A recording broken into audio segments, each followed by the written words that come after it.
정봉재 정치쇼 3부 들어가겠습니다. 자, 정두원 전 의원의 백투더 정치. 그런데 백투더 정치는 타이틀만 그러고요. 현실 정치에 대한 날카로운 비평, 날카로운 분석. 정두원 의원님 자리하셨습니다. 네, 안녕하세요. 예. 모 방송국 네. 개표 방송에 딱 광화문 한복판에 앉아 계시던데요. 네, 그렇죠. 비주얼이 빛났어요. 멀리 가면서 저는 옆방송국에서 하고 있었는데, 네. 그 유리박스 안에 있더라고요. 네, 분장을 잘했던 모양이죠. 예. 아니, 분장을 잘한 게 아니라 유리상자 안에서 빛나고, 네. 그 가수 유리상자 생각났다. 자, 지난주 MB 정부는 인사에 실패했다. 네. 라는 말씀을 하셨고, 초기 인사에 달려있음을 암시했단 말이에요. 예. 지금 문재인 정부라고 부르지 말아달라고 했는데 어쨌든 문재인 대통령 시대가 열리면서 인사가 지금 이 정도는 빠른 거 아닌가요? 빠를 수밖에 없죠. 아니 인수위원회도 안 거쳤는데. 예. 아니, 그러니까 바로 대통령직을 수행해야 되니까. 그때 정도원 의원님이 뭐라고 말씀하셨냐? 한 구석에서 한 축에서 네. 인사를 준비하고 있어야 된다. 네. 하고 있었던 것 같아요. 하고 있었더라고요. 저희 동네 우리 같은 동네 사시거든요. 예. 홍은동. 예, 홍은동에 거기 호텔이 하나 있거든요. 거기서 작업을 했다 그러더라고요. 그게 맞죠. 작업을 했었어야죠. 그래서 인사가 났는데 인사를 잘 하셨네요. 그래요? 제가 볼 때는 아주. 일단 국무총리 후보자 발표했고. 예. 내정자죠. 대통령 비서실장 국정원장 후보자. 예. 이른바 그 가장 중요 요직은 다 발표한 거 아니에요? 빅3라 그러죠. 빅3? 예. 그런데 굉장히 무난한 인사였던 것 같고요. 예. 일단 이분들이 다 원만한 분들이에요. 그래서 이제 야당과의 관계도 굉장히 고려를 했던 것 같고, 그래서 과거에 비교해 보면 이제 MB 때나 박근혜 정부 때나 다 초기 인사에서 이제 사람들한테 결국 실망을 엄청 줬거든요. 그 턱을 못 넘어갔잖아요. 거기서 이제 기스가 난 거죠. 속된 말로. 예. 그러면서 그 내내 이제 어렵게 갔는데 이번에는 출발이 아주 산뜻하고 좋았던 것 같아요. 이낙연 의원하고도 같이 의정 활동도 많이 했잖아요. 예, 정말 원만한 분이죠. 그런데 이제 다만 아쉬운 것은 대통령 자체가 원만한 분이잖아요. 유한 분이고. 그러니까 좀 그 밑에 빅3 정도에서 한 명 정도는 좀 강단 있는 좀 카리스마가 좀 보이는 그런 사람이 하나 있었으면 하는 그런 아쉬움은 있죠. 돌발 질문. 네. 입각 지원 안 받았어요? 무슨 말씀입니까? 저 같은 사람한테. 아니, 협치. 글쎄요. 가장 지난 이명박근혜 정권 때 쓴소리를 많이 하신. 네. 아니, 이제 사실 선거 과정에서 예. 이제 협조 요청은 사실 몇 차례 받았어요. 네. 그때는 이제 여러 분야에서 이제 협조를 받으려고 노력을 했었잖아요. 예. 그렇지만은 입각은 언감생신입니다. 입방을 했잖아요. 방송국에 들어오셔서. 자, 우리 정도원 의원님 모시고 말씀 듣고 있는데 샵 1035 청취자분들 문자 보내주시기 바라겠습니다. 단문 오시면 장문 100원. 송다슬님 왜 이번에 기권을 하셨나요? 이게 무슨 말씀인가요?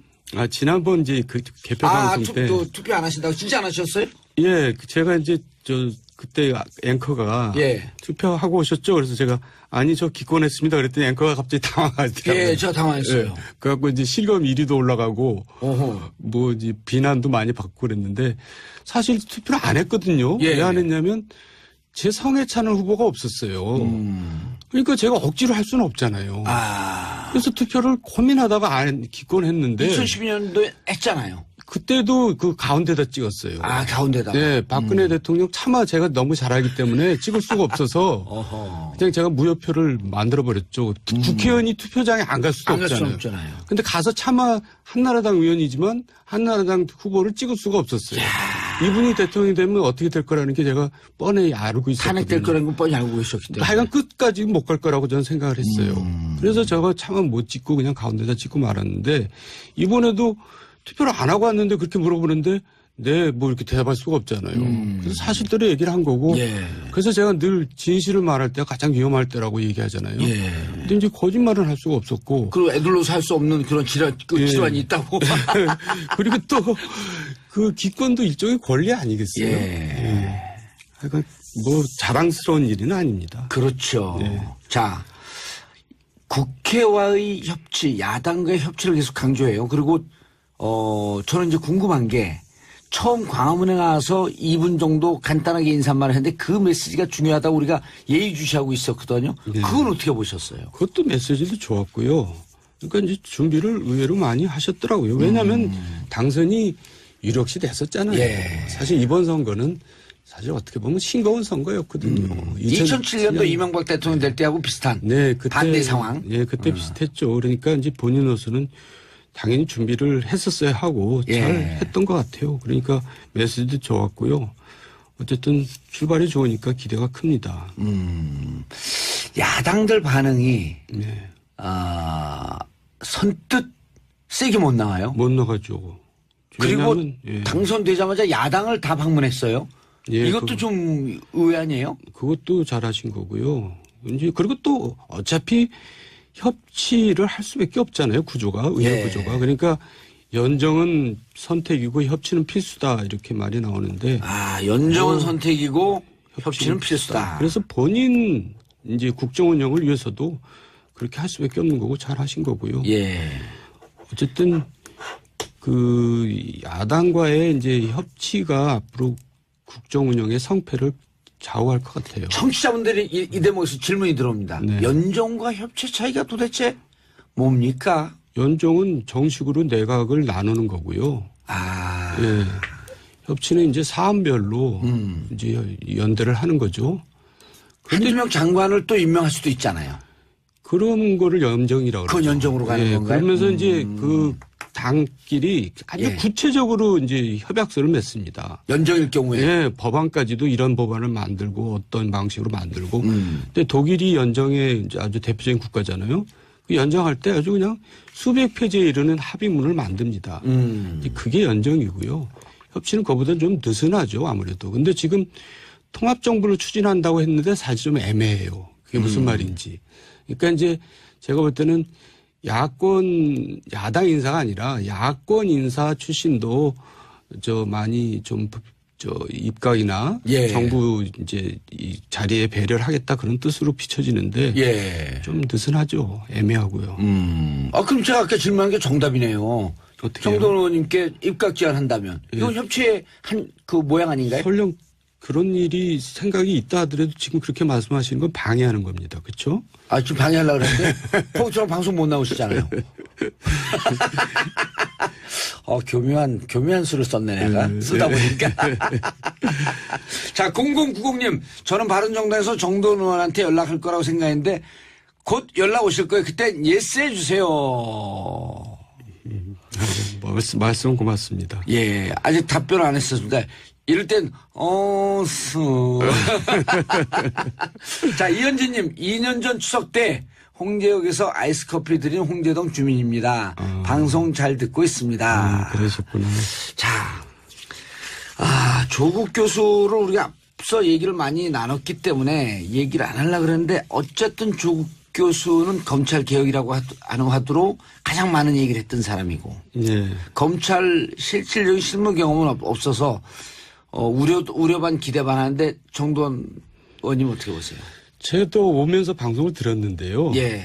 아까 방송에서 나왔던 얘기 중에 이제 좀 제가 이해가 안 가는 부분이 뭐 검찰 출신이 아니기 때문에 검찰 잘 몰라서 결국 민정비서관하고 얘기를 주로 하다 보면 뭐 소외될 수가 있다 이렇게 얘기하는데 저는 그런 얘기가 이해가 안 가요. 왜냐하면 법무부 장관이 있고 검찰총장이 있거든요. 예. 그러니까 장관이나 총장은 굉장히 뭐 다른 나라에서 근무하는 것처럼 우리나라 사람들 생각해요. 근데 그렇게 생각하는 것도 무리가 아닌 게 박근혜 대통령이 그렇게 국정 운영을 했어요. 했었기 때문에. 예. 아하. 가까이 있는 사람도 만나지도 않을 뿐더러 장관들은 더더구나 1년 내내 한 번도 안 만났잖아요. 예. 그러니까 이제 그 착각을 하는데 장관이 바로 세크리터리 비서입니다. 예. 그러니까 지난 시간에도 얘기했죠. 법무부 장관하고 얘기하고 검찰총장하고 얘기하고 그러면 되지 뭘 꼭 민정비서관하고 얘기해야 됩니까? 그러니까 그거는 뭔가 좀 착각하고 있는 것 같고요. 조국 교수가 뭘 맡으면 꼭 파장이 예상이 돼야 됩니까? 본인이 잘하면 되죠. 예. 이제까지 SNS상에서 화제 인물이었기 때문에 그렇게 선언적으로 인식을 하지만 이전 대통령의 청와대 한 부서에 들어가서 열심히 자기 일 잘하면 된다. 예, 그 본인이 좀 스타성이 있어가지고 예. 좀 뭐랄까 제처가 크고 쇼맨십이 있어 보이니까 아마 뭐 전문용어로 관종이라 그러죠. 네, 그렇죠. 그러니까 이제 그런 걱정들을 하는데 본인이 그러면 오래 못 하겠죠. 이제 자리를 맡으면 또 자리에 합당하게 예. 자기가 진중하게 일을 또 해야 되겠죠. 정치를 잘하는 삼선, 예리한, 독설의 달인, 전국법의 달인 정도원 의원께서 조국 민정수석에게 한마디 꿀팁을 드린다면 성공하기 위해서 예, 이제 일을 직접 할 때하고 밖에서 비판할 때하고는 전혀 다르죠. 예. 그러니까 조국 교수도 개인적으로도 좋은 경험이 됐을 거고요. 또 자기 개인 좋은 경험으로 끝날 일은 아니죠. 그래서 그만큼 굉장히 진중하게 이제는 균형 감각을 가지고 이제 아군 적군 이렇게 가르지 말고 일을 하면 잘하실 것 같아요. 예. 그리고 잘할 수 있을 거다라고 하는 덕담까지 곁들여 주셨어요. 저도 개인적으로 방송을 하다 보니까요. 균형 감각이 상당히 생겨요. 그렇죠. 양쪽을 다 배려를 해야죠. 예. 저도 가끔 가다가 내가 이렇게 훌륭한 사람이 계속되면 어떡하지? 고민이 돼요. 그럼 또 재미가 없어지는데. 그러니까 재미가 없어지잖아요. 근데 적당히 잘하고 있어요. 사장님 감사합니다. 예. 자, 문자 보내주시고 샵 1035 단문 50원 장문 100원 정도원 의원님과 함께하고 있습니다. 자, 3371님. 저는 노량진 수산시장에서 일하는 50대 주부입니다. 이 시간이 퇴근하는 때입니다. 새벽서부터 일하셨죠? 들을수록 재미있고 정치를 누가 잘하는지 객관적으로 조금은 알겠어요. 시장에서 홍보 많이 할게요. 감사합니다. 다음에 저희가 홍보 대사로 임명하면서 노량진 수산시장에서 나오는 아주 싱싱한 회를 저희한테 보내주시기 바라겠습니다. 자, 적폐청산. 자, 이번에 참 그래도 전 다행스러운 게. 예. 적폐청산 개혁 드라이브 걸면서 겉으로만 그냥 소리만 요란하고 막상 개혁 못한 이 정부들이 많았었잖아요. 네. 근데 그걸 소리 소문 없이 정의와 원칙이라고 하는 단어에 숨겨버린 거. 전 이거 좀 잘한 것 같은데. 그렇죠. 그래도 적폐청산을 하겠다 그랬단 말이에요. 근데 적폐청산을 한다 그래서 예. 과거에 뭐 비리를 뒤져가지고 잡아들이고 이런 거는 사실 이제 그만했으면 좋겠어요. 그게 일종의 정치보복이잖아요. 예. 그러니까 적폐청산이라는 것은 과거에 같이 잘못된 일을 안 하겠다는 거지. 그 시스템을 다시 만들겠다. 예, 나는 반면교사로 삼아서 그렇게 안 하겠다. 이렇게 미래를 향해서 가야지. 과거에 잘못된 걸 잡아서 뒤지고 잡아들이고 이런 것을 국민들이 별로 원하지도 않고 좋아하지도 않습니다. 예. 그래서 저는 이 부분에 대해서는 굉장히 우려가 많아요. 아하. 또 과거에 그 잘못된 전철을 되풀이할까 봐. 근데 과거에 이런 잘못이 있었다.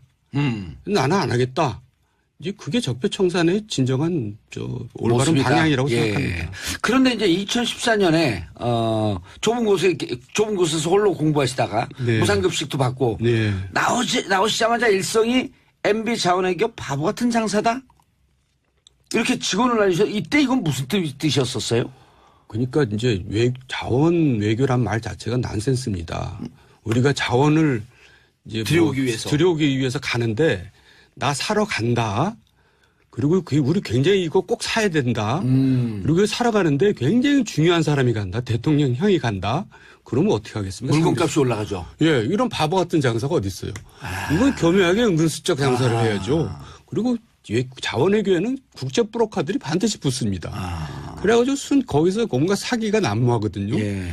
그러니까 이제 바보 같은 장사를 한 것이지 뭐 불법 위법 장사를 한 거는 별로 없을 겁니다. 왜냐하면 이미 다 뒤졌거든요. 박근혜 정부가 사실은 굉장히 많이 뒤졌어요. 자원외교에 대해서요? 자원외교뿐만 아니라 4대강 뭐 방산비리 소위 사자방 조사를 굉장히 많이 했죠. 그 일반 국민들은 잘 모르는 사실인데. 왜요? 그 기업들도 굉장히 많이 뒤졌고요. 그래서 네.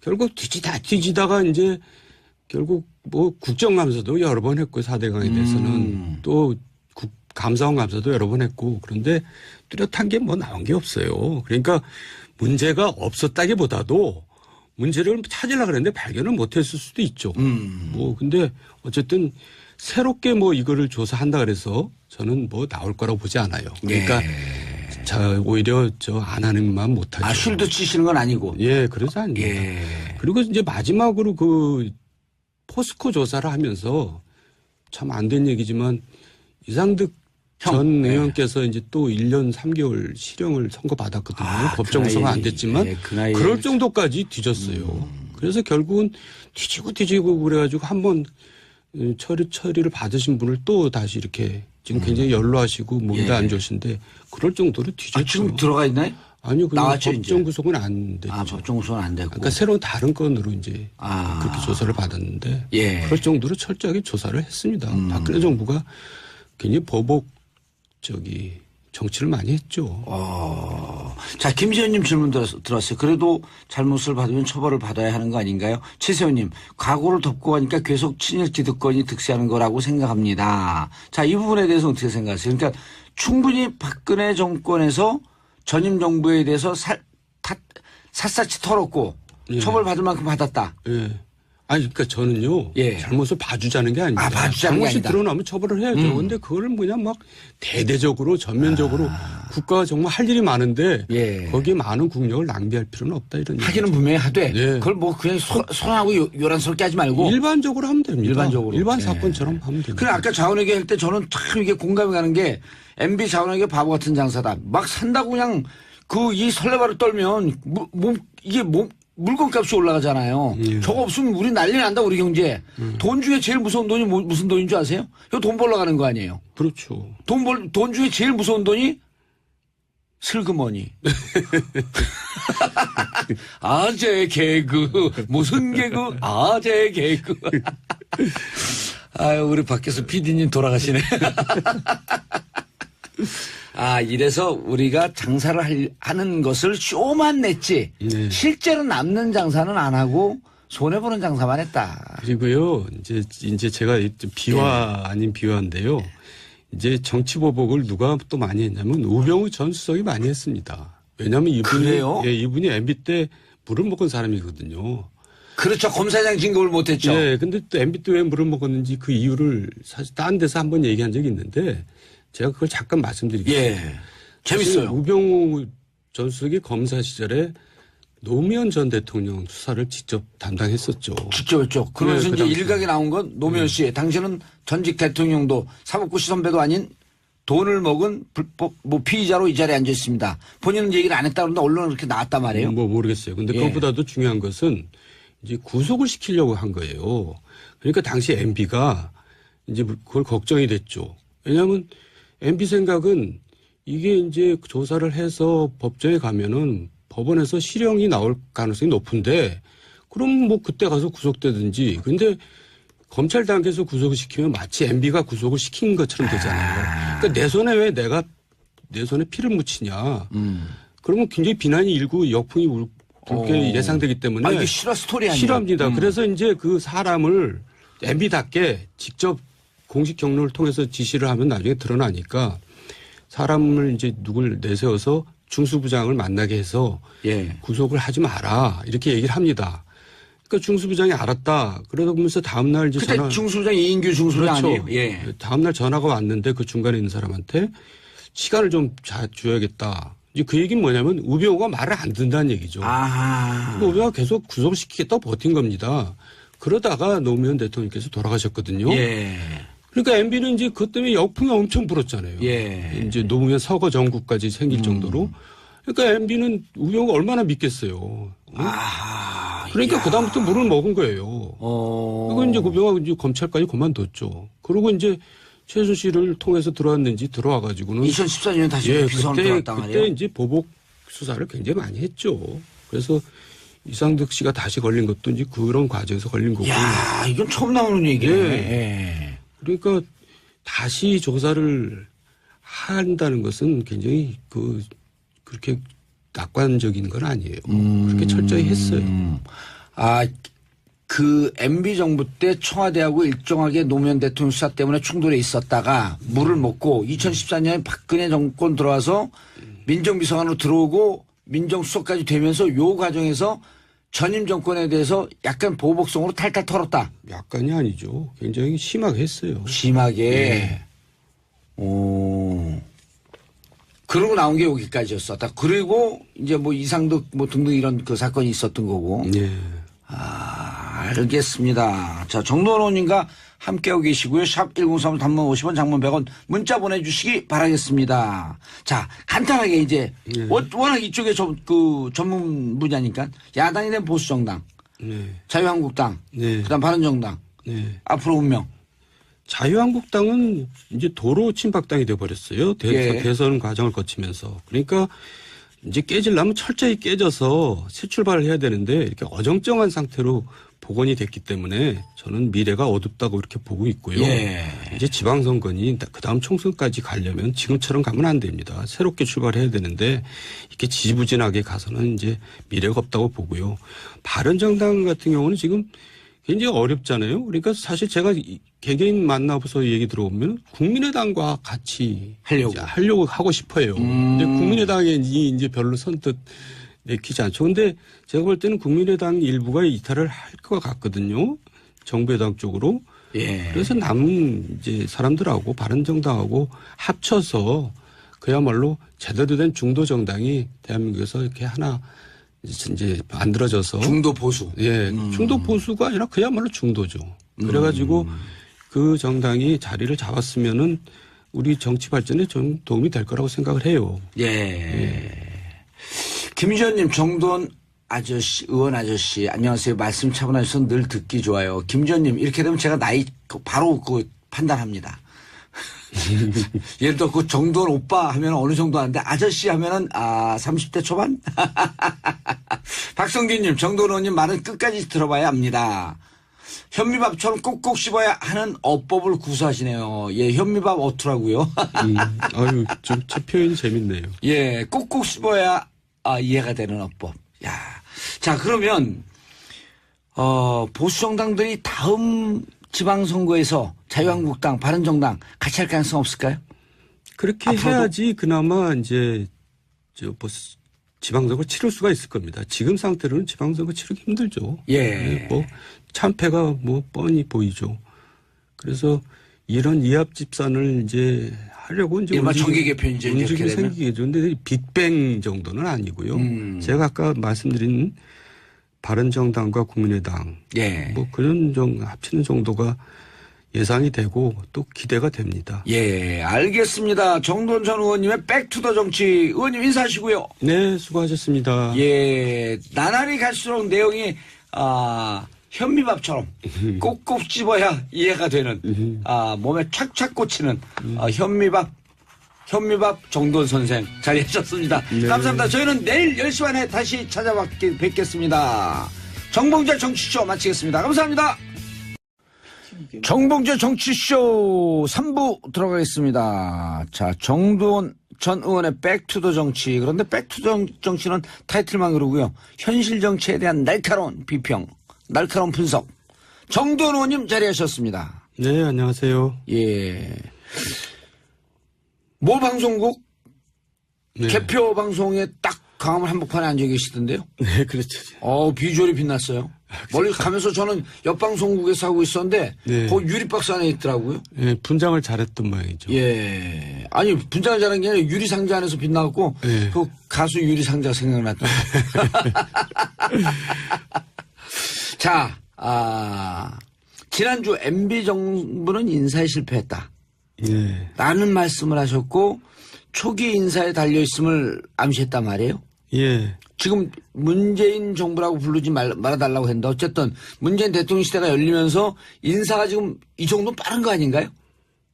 빠를 수밖에 없죠.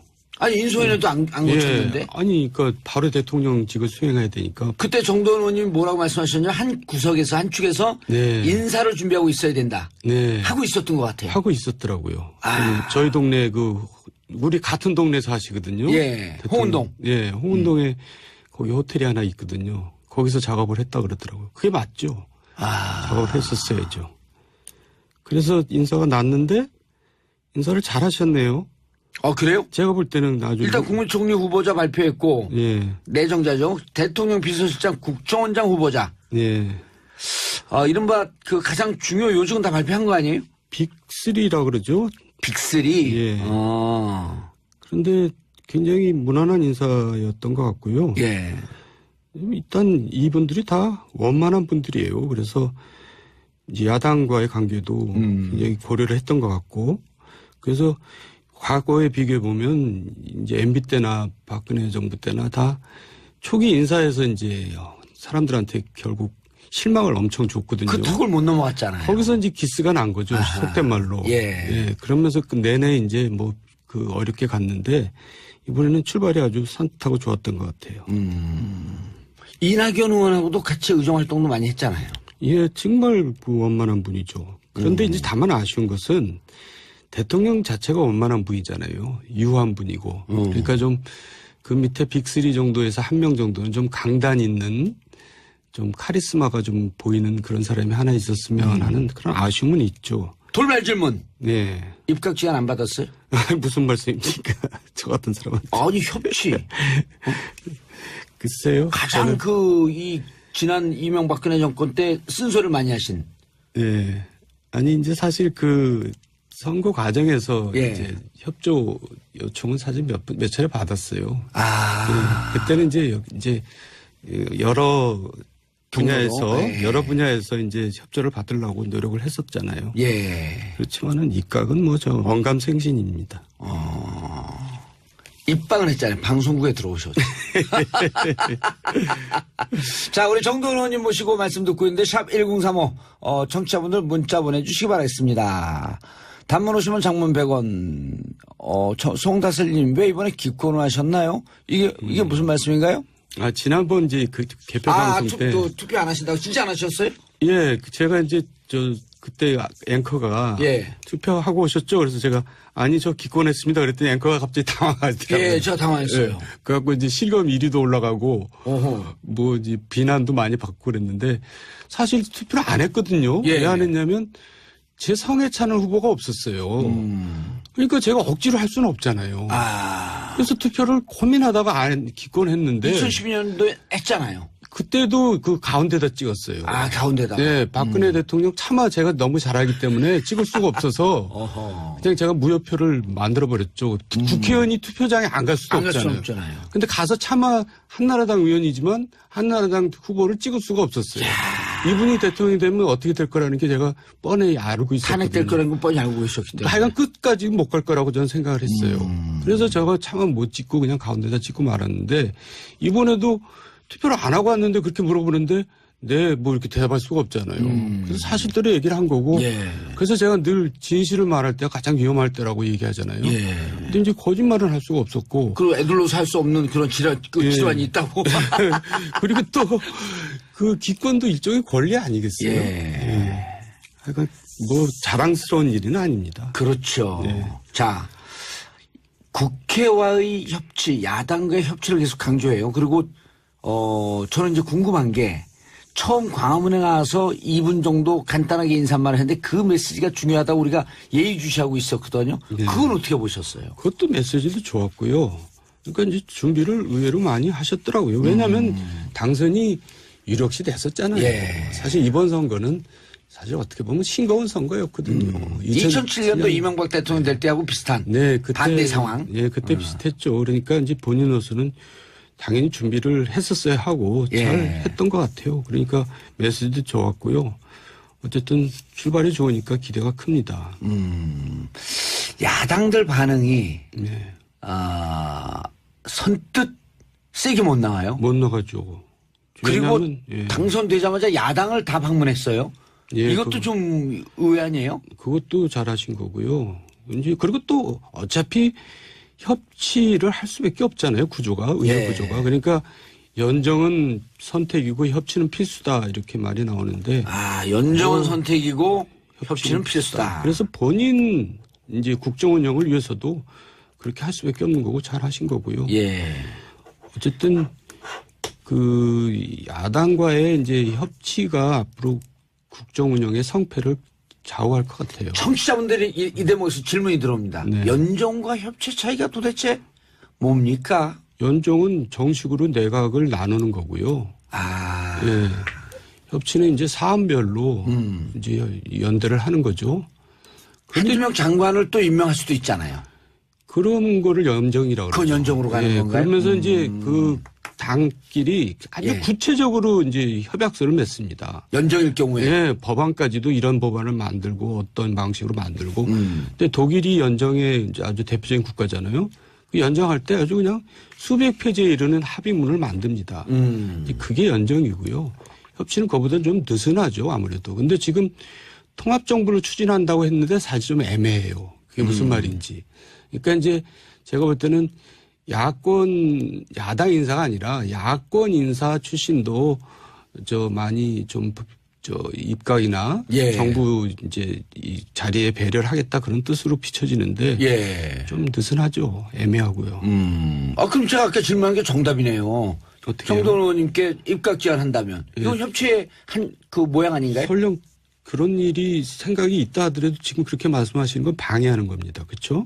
지금 방해하려고 그랬는데 저랑 방송 못 나오시잖아요. 교묘한 수를 썼네 내가 쓰다 보니까. 자 0090님 저는 바른정당에서 정돈 의원한테 연락할 거라고 생각했는데 곧 연락 오실 거예요. 그때 예스 해주세요. 이라고 한 단어에 숨겨버린 거. 전 이걸 좀 잘한 것 같은데. 그렇죠. 그래도 적폐청산을 하겠다 그랬단 말이에요. 근데 적폐청산을 한다 그래서 예. 과거에 뭐 비리를 뒤져가지고 잡아들이고 이런 거는 사실 이제 그만했으면 좋겠어요. 그게 일종의 정치 보복이잖아요. 예. 그러니까 적폐청산이라는 것은 과거에 같이 잘못된 일을 안 하겠다는 거지. 그 시스템을 다시 만들겠다. 예, 나는 반면교사로 삼아서 그렇게 안 하겠다. 이렇게 미래를 향해서 가야지. 과거에 잘못된 걸 잡아서 뒤지고 잡아들이고 이런 것을 국민들이 별로 원하지도 않고 좋아하지도 않습니다. 예. 그래서 저는 이 부분에 대해서는 굉장히 우려가 많아요. 아하. 또 과거에 그 잘못된 전철을 되풀이할까 봐. 근데 과거에 이런 잘못이 있었다. 나는 안 하겠다. 이제 그게 적폐청산의 진정한 올바른 모습이다. 방향이라고 예. 생각합니다. 그런데 이제 2014년에 좁은 곳에서 홀로 공부하시다가 네. 무상급식도 받고 네. 나오시자마자 일성이 MB 자원외교 바보 같은 장사다? 이렇게 직원을 알리셔. 이때 이건 무슨 뜻이었었어요? 그러니까 이제 자원 외교란 말 자체가 난센스입니다. 우리가 자원을 이제 들여오기 위해서 가는데 나 사러 간다. 그리고 우리 굉장히 이거 꼭 사야 된다. 그리고 사러 가는데 굉장히 중요한 사람이 간다. 대통령형이 간다. 그러면 어떻게 하겠습니까? 물건값이 올라가죠. 예, 이런 바보 같은 장사가 어디 있어요. 이건 교묘하게 은근슬쩍 장사를 해야죠. 그리고 자원외교에는 국제 브로커들이 반드시 붙습니다. 그래가지고 거기서 뭔가 사기가 난무하거든요. 예. 그러니까 이제 바보 같은 장사를 한 것이지 뭐 불법 위법 장사를 한 거는 별로 없을 겁니다. 왜냐하면 이미 다 뒤졌거든요. 박근혜 정부가 사실은 굉장히 많이 뒤졌어요. 자원외교에 대해서요? 자원외교뿐만 아니라 4대강 방산비리 소위 사자방 조사를 굉장히 많이 했죠. 그 일반 국민들은 잘 모르는 사실인데. 왜요? 그 기업들도 굉장히 많이 뒤졌고요. 그래서 결국 뒤지다가 이제 결국 국정감사도 여러 번 했고 4대강에 대해서는 또 감사원 감사도 여러 번 했고 그런데 뚜렷한 게 나온 게 없어요. 그러니까 문제가 없었다기보다도 문제를 찾으려고 그랬는데 발견을 못했을 수도 있죠. 근데 어쨌든 새롭게 이거를 조사한다 그래서 저는 나올 거라고 보지 않아요. 그러니까 오히려 안 하는만 못하죠. 쉴드 치시는 건 아니고. 예, 그래서 아닙니다. 그리고 이제 마지막으로 포스코 조사를 하면서 참 안 된 얘기지만 이상득 전 의원께서 이제 또 1년 3개월 실형을 선고받았거든요. 법정 구속은 안 됐지만 그럴 정도까지 뒤졌어요. 그래서 결국은 뒤지고 그래가지고 한번 처리를 받으신 분을 또 다시 이렇게 지금 굉장히 연로하시고 몸도 안 좋으신데 그럴 정도로 뒤졌죠. 지금 들어가 있나요? 아니요. 나왔죠, 법정 구속은 안 됐죠. 법정 구속은 안 됐고. 그러니까 새로운 다른 건으로 이제 그렇게 조사를 받았는데 그럴 정도로 철저하게 조사를 했습니다. 박근혜 정부가 굉장히 보복 정치를 많이 했죠. 자, 김지현님 질문 들었어요. 그래도 잘못을 받으면 처벌을 받아야 하는 거 아닌가요? 최세호님, 과거를 덮고 가니까 계속 친일 기득권이 득세하는 거라고 생각합니다. 자, 이 부분에 대해서 어떻게 생각하세요? 그러니까 충분히 박근혜 정권에서 전임 정부에 대해서 샅샅이 털었고 처벌받을 만큼 받았다. 예. 아니, 그러니까 저는요. 예. 잘못을 봐주자는 게 아닙니다. 봐주자는 게 잘못이 아니다. 드러나면 처벌을 해야죠. 근데 그거를 그냥 막 대대적으로 전면적으로 국가가 정말 할 일이 많은데 예. 거기에 많은 국력을 낭비할 필요는 없다 이런 하기는 얘기죠. 분명히 하되 네. 그걸 뭐 그냥 소란하고 요란스럽게 하지 말고 일반적으로 하면 됩니다. 일반적으로. 일반 예. 사건처럼 하면 됩니다. 그래 아까 자원회계 할 때 저는 참 이게 공감이 가는 게 MB 자원회계 바보 같은 장사다. 막 산다고 그냥 그 이 설레발을 떨면 물건값이 올라가잖아요. 예. 저거 없으면 우리 난리 난다 우리 경제. 돈 중에 제일 무서운 돈이 무슨 돈인 줄 아세요? 이거 돈 벌러 가는 거 아니에요. 그렇죠. 돈 중에 제일 무서운 돈이 슬그머니. 아재 개그. 무슨 개그? 아재 개그. 아유, 우리 밖에서 PD님 돌아가시네. 아, 이래서 우리가 장사를 하는 것을 쇼만 냈지. 네. 실제로 남는 장사는 안 하고 손해보는 장사만 했다. 그리고요, 이제 제가 비화 아닌 비화인데요. 이제 정치보복을 누가 또 많이 했냐면 우병우 전 수석이 많이 했습니다. 왜냐하면 그래요? 이분이 MB 때 물을 먹은 사람이거든요. 그렇죠. 검사장 진급을 못했죠. 예, 근데 또 MB 때 왜 물을 먹었는지 그 이유를 사실 딴 데서 한번 얘기한 적이 있는데 제가 그걸 잠깐 말씀드리겠습니다. 예. 재밌어요. 우병우 전 수석이 검사 시절에 노무현 전 대통령 수사를 직접 담당했었죠. 직접 했죠. 그러면서 네, 이제 그 당시에. 일각에 나온 건 노무현 씨. 당신은 전직 대통령도 사법고시 선배도 아닌 돈을 먹은 불법 피의자로 이 자리에 앉아 있습니다. 본인은 얘기를 안 했다 그러는데 언론은 그렇게 나왔단 말이에요. 뭐 모르겠어요. 근데 예. 그것보다도 중요한 것은 이제 구속을 시키려고 한 거예요. 그러니까 당시 MB가 이제 그걸 걱정이 됐죠. 왜냐하면 MB 생각은 이게 이제 조사를 해서 법정에 가면은 법원에서 실형이 나올 가능성이 높은데 그럼 뭐 그때 가서 구속되든지. 근데 검찰 단계에서 구속을 시키면 마치 MB가 구속을 시킨 것처럼 되잖아요. 그러니까 내 손에 왜 내가 내 손에 피를 묻히냐. 그러면 굉장히 비난이 일고 역풍이 불게 예상되기 때문에. 아, 이게 실화 스토리 아니에요? 실화입니다. 그래서 이제 그 사람을 MB답게 직접 공식 경로를 통해서 지시를 하면 나중에 드러나니까 사람을 이제 누굴 내세워서 중수부장을 만나게 해서 예. 구속을 하지 마라 이렇게 얘기를 합니다. 그러니까 중수부장이 알았다. 그러다 보면서 다음날 이제 그때 중수부장 이인규 중수부장 그렇죠. 아니에요? 예. 다음날 전화가 왔는데 그 중간에 있는 사람한테 시간을 좀 줘야겠다. 이제 그 얘기는 뭐냐면 우병우가 말을 안 듣는다는 얘기죠. 아. 우병우가 계속 구속시키겠다고 버틴 겁니다. 그러다가 노무현 대통령께서 돌아가셨거든요. 예. 그러니까 MB는 이제 그것 때문에 역풍이 엄청 불었잖아요. 예. 이제 노무현 서거 정국까지 생길 정도로. 그러니까 MB는 우병우가 얼마나 믿겠어요. 아. 그러니까 그다음부터 물을 먹은 거예요. 그리고 이제 우병우가 이제 검찰까지 그만뒀죠. 그리고 이제 최순실을 통해서 들어왔는지 들어와가지고는 2014년에 다시 예, 비서관으로 들어왔단 그때 말이에요. 이제 보복 수사를 굉장히 많이 했죠. 그래서 이상득 씨가 다시 걸린 것도 이제 그런 과정에서 걸린 거고. 야, 이건 처음 나오는 얘기네. 예. 예. 그러니까 다시 조사를 한다는 것은 굉장히 그렇게 낙관적인 건 아니에요. 그렇게 철저히 했어요. 아, 그 MB 정부 때 청와대하고 일정하게 노무현 대통령 수사 때문에 충돌이 있었다가 물을 먹고 2014년에 박근혜 정권 들어와서 민정비서관으로 들어오고 민정수석까지 되면서 요 과정에서 전임 정권에 대해서 약간 보복성으로 탈탈 털었다. 약간이 아니죠. 굉장히 심하게 했어요. 심하게. 오. 그러고 나온 게 여기까지였었다. 그리고 이제 뭐 이상득 뭐 등등 이런 그 사건이 있었던 거고. 네. 아, 알겠습니다. 자, 정도원님과 함께하고 계시고요. 샵 1035 단문 50원 장문 100원 문자 보내주시기 바라겠습니다. 자, 간단하게 이제 워낙 이쪽에 그 전문 분야니까 야당이 된 보수정당, 네. 자유한국당, 네. 그다음 바른정당, 네. 앞으로 운명. 자유한국당은 이제 도로 친박당이 돼버렸어요. 예. 대선 과정을 거치면서. 그러니까 이제 깨지려면 철저히 깨져서 새 출발을 해야 되는데. 말씀 고맙습니다. 예, 아직 답변 안 했었습니다. 이럴 땐, 자, 이현진님, 2년 전 추석 때 홍제역에서 아이스 커피 드린 홍제동 주민입니다. 방송 잘 듣고 있습니다. 그러셨구나. 자, 조국 교수를 우리가 앞서 얘기를 많이 나눴기 때문에 얘기를 안 하려고 그랬는데 어쨌든 조국 교수는 검찰 개혁이라고 하도록 가장 많은 얘기를 했던 사람이고 예. 검찰 실질적인 실무 경험은 없어서 우려 반 기대 반 하는데 정두원 의원님 어떻게 보세요? 제가 또 오면서 방송을 들었는데요. 예.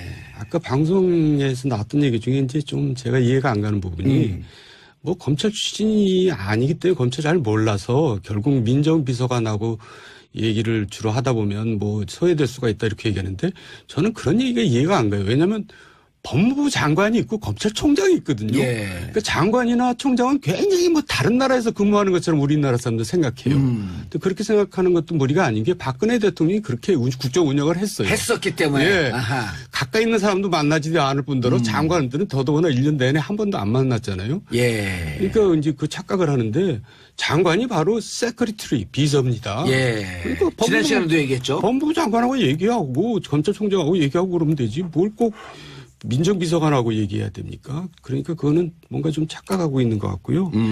조국 교수가 뭐 뭘 맡으면 꼭 파장이 예상이 돼야 됩니까? 본인이 잘하면 되죠. 아, 예. 이제까지 SNS상에서 화제 인물이었기 때문에 예. 그렇게 선언적으로 인식을 하지만 이전 대통령의 그 청와대 한 부서에 들어서 열심히 자기 일 잘하면 된다. 예, 그러니까 본인이 좀 스타성이 있어가지고 예. 좀 뭐랄까 제처가 크고 쇼맨십이 있어 보이니까 아마 뭐 전문용어로 관종이라 그러죠. 그렇죠. 그러니까 이제 그런 걱정들 하는데 본인이 그러면 오래 못 하겠죠. 이제 자리를 맡으면 또 자리에 합당하게 예. 자기가 진중하게 일을 또 해야 되겠죠. 정치를 잘하는 삼선, 예리한, 독설의 달인, 전국법의 달인 정두원 의원께서 조국 민정수석에게 한마디 꿀팁을 드린다면 성공하기 위해서 예, 이제 일을 직접 할 때하고 밖에서 비판할 때하고는 전혀 다르죠. 예. 그러니까 조국 교수도 개인적으로도 좋은 경험이 됐을 거고요. 또 자기 개인 좋은 경험으로 끝날 일은 아니죠. 그래서 그만큼 굉장히 진중하게 이제는 균형 감각을 가지고 이제 아군 적군 이렇게 가르지 말고 일을 하면 잘하실 것 같아요. 예. 그리고 잘할 수 있을 거다라고 하는 덕담까지 곁들여 주셨어요. 저도 개인적으로 방송을 하다 보니까요. 균형 감각이 상당히 생겨요. 그렇죠. 양쪽을 다 배려를 해야죠. 예. 저도 가끔 가다가 내가 이렇게 훌륭한 사람이 계속되면 어떡하지? 고민이 돼요. 그럼 또 재미가 없어지는데. 그러니까 재미가 없어지잖아요. 근데 적당히 잘하고 있어요. 사장님 감사합니다. 예. 자, 문자 보내주시고 샵 1035 단문 50원 장문 100원 정두원 의원님과 함께하고 있습니다. 자, 3371님. 저는 노량진 수산시장에서 일하는 50대 주부입니다. 이 시간이 퇴근하는 때입니다. 새벽서부터 일하셨죠? 들을수록 재미있고 정치를 누가 잘하는지 객관적으로 조금은 알겠어요. 시장에서 홍보 많이 할게요. 감사합니다. 다음에 저희가 홍보 대사로 임명하면서 노량진 수산시장에서 나오는 아주 싱싱한 회를 저희한테 보내주시기 바라겠습니다. 자, 적폐청산. 자, 이번에 참 그래도 전 다행스러운 게. 예. 적폐청산 개혁 드라이브 걸면서 겉으로만 그냥 소리만 요란하고 막상 개혁 못한 이 정부들이 많았었잖아요. 네. 근데 그걸 소리 소문 없이 정의와 원칙